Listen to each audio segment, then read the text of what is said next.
வார்த்தை உச்சமான போதினால அவரை நம்மளை திருப்தி ஆகிறார். சமாதானம் கொடுத்து நம்மளை திருப்திப்படுத்துகிறார். இது ஒரு ஆவிக்குரிய திருப்தி ஆகும். தெய்வீக சமாதான வாழ்க்கை ரொம்ப முக்கியம். நம்ம ஆவியில சமாதானம் இருக்க வேண்டும். கச்சமச்சா நம்ம ஆவியில பல செயல்படுது.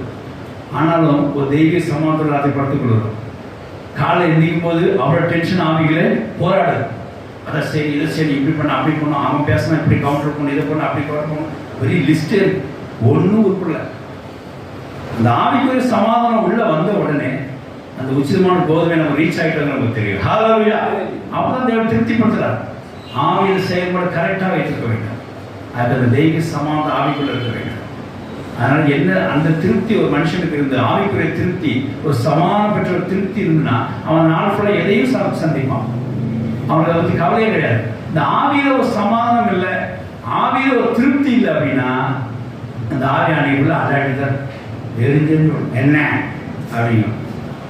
ஆவியில் இல்லை, ஒரு சமாதானம் இல்லை, அந்த திருப்தி. சில என்ன கேட்டாலும் சோத்திரம் அப்படிம்பாங்க, பார்த்துக்கலாம் செஞ்சுக்கலாம், இப்படிதான் டைலாக் வரும்.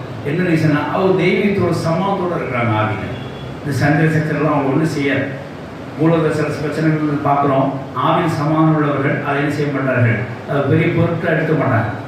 அது இல்லாதப்போ வந்து ஆவியில் எரிச்சல் அடிக்கும். எப்போ பார்த்தாலும் எரிச்சல்.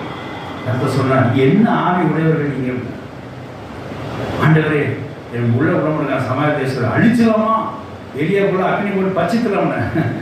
என்ன ஆவி உடையவர்கள் உள்ள வழி விடுறான்னு ஒரு கோபத்தை பாருங்க. சீடர்கள் இயேசு கிறிஸ்துவுக்கு அது என்ன இருந்திருக்கு, அவர் ஆவியில் சமாதானம் உள்ளவர்களுங்க உள்ளவர்.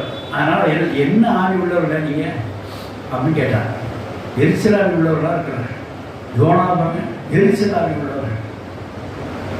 ஒரு நாளைக்கு கூட எரிச்சல் தாங்க முடியே